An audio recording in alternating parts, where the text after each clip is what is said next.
Hey everyone, welcome back to the channel. So today we have another shop talk video. Today's topic is going to be really crappy parts manufacturing, and I have a OEM part here that we're going to be talking about that kind of stemmed this video. But before we go ahead and begin, like always, if you haven't subscribed to the channel, hit the subscribe button down below. Definitely smash the like button because it helps the channel out. With that said, let's go ahead and get started on today's video. So I have a very good customer of mine that I've been working with for the past 15 years or so, and he's owned a few Chevys and then recently got into Ford and continuously is driving a Ford. Now, his last non-Ford truck was a Chevy Silverado that I believe he got rid of in 2017, and in 2017 he bought a brand new 2017 F-150 3.5 liter EcoBoost. That truck, real honestly, never really needed a bunch of work. We did a bunch of maintenance on it. We always did a bunch of brakes. As a matter of fact, I even did a couple videos on it where that was the rear differential where I had to drill out the bolt because it was seized in there and things of such. But either way, he had that truck for many years, and in 2022 he decided, hey, I'm pushing 150,000 miles. Time to upgrade my truck. Let's get another Ford F-150. And he wound up getting a Ford F-150, same spec to what he had before, except instead of the 3.5 liter EcoBoost, I believe this time around it's a 2.7 liter EcoBoost, and it's still a V6. And apparently from what he told me was, he was just driving home from work on the highway.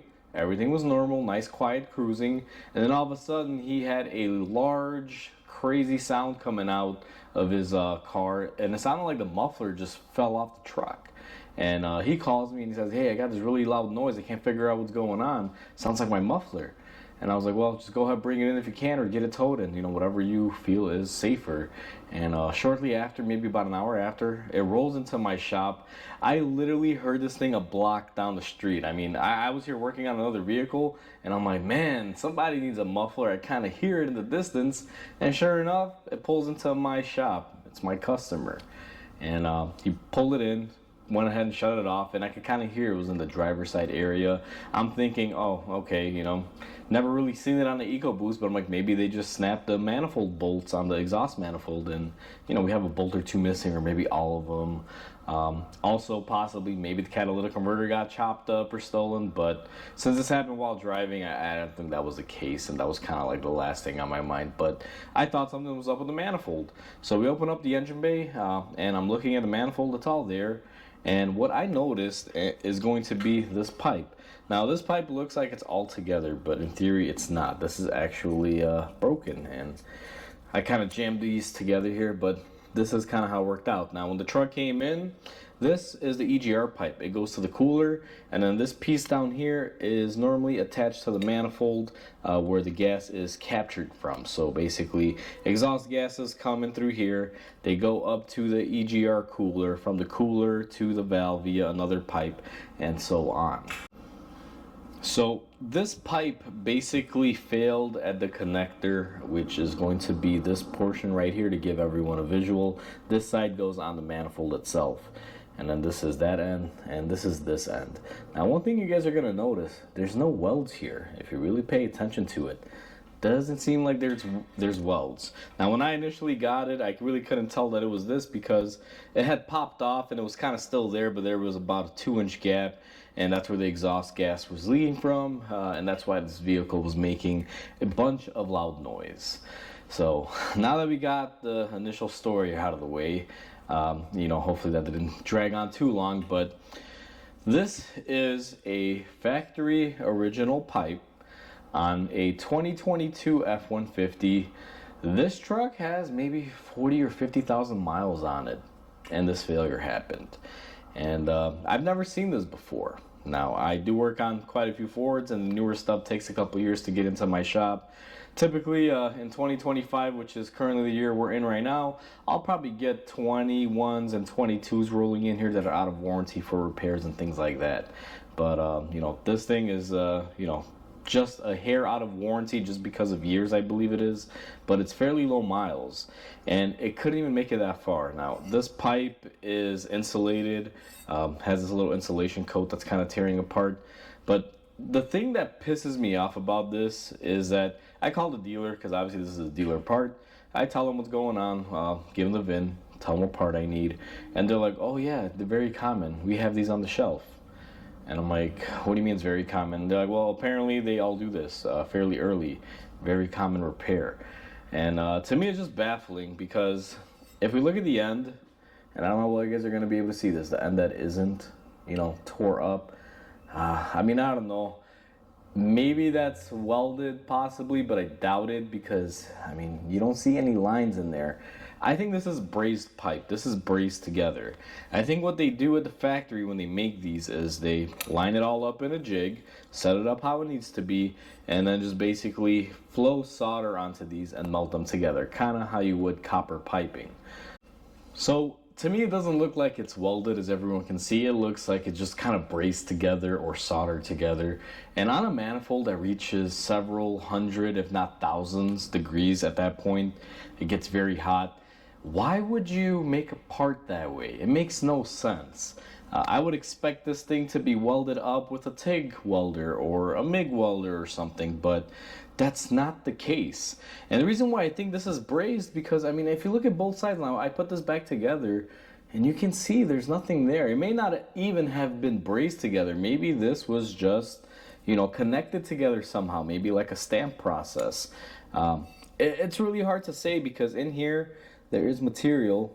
I mean, you can kind of see that lip, but here it's clean cut, And when I recess this in here and put it together, it basically stops. It has a stop point. So I don't know if that little point that's in there was, just put together, maybe curled over and held on as a pressure fit. But I doubt that because it's an exhaust tube. Usually exhaust tubes are welded just because of the heat and pressure.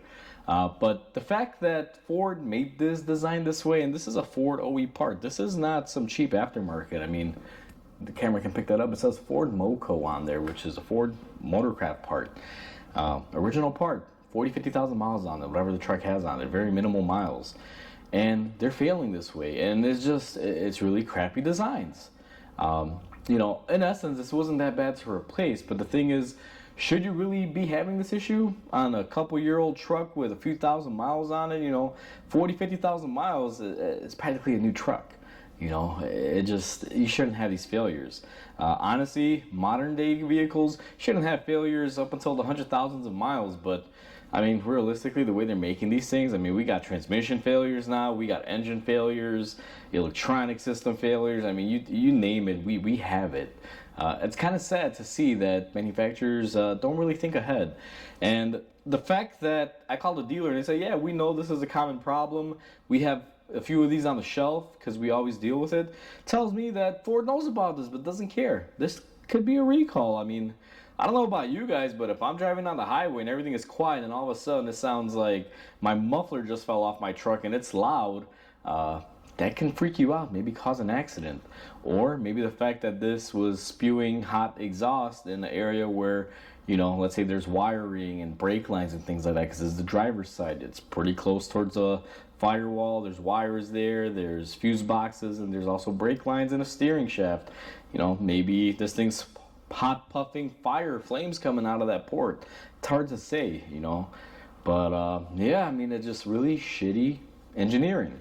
And I don't like to swear in my videos, but that's how pissed off I am at stuff like this. It's just like, can we get this crap together? Now, I had the right mind to, kind of figure out how this thing all went together and maybe weld this up. But at the end of the day, it's such thin metal that, I didn't want to take a chance and risk it. But that was our solution. But since the Ford dealer had these in stock and I was able to get them in, a couple hours, I think it was, they delivered it to me. I really didn't need to do that. That was like the last plan of attack that I told my customer, if something's crazy about this, like it's backordered for like 5 months or something, or 5 years, depending on the scenario, I would just kind of line it up, put a TIG weld in there, take it off, weld it on my table, and call it a day.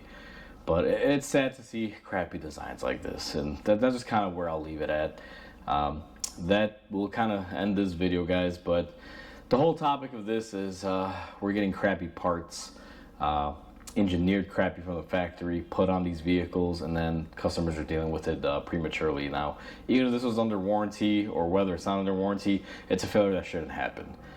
They should just design these a lot better so they go longer in longevity instead of just a couple years and a few thousand miles and they're in the crapper. But either way, like always, comment, like, and subscribe because it definitely helps the channel grow. I hope everyone has a wonderful day, and I'll catch you on the next video.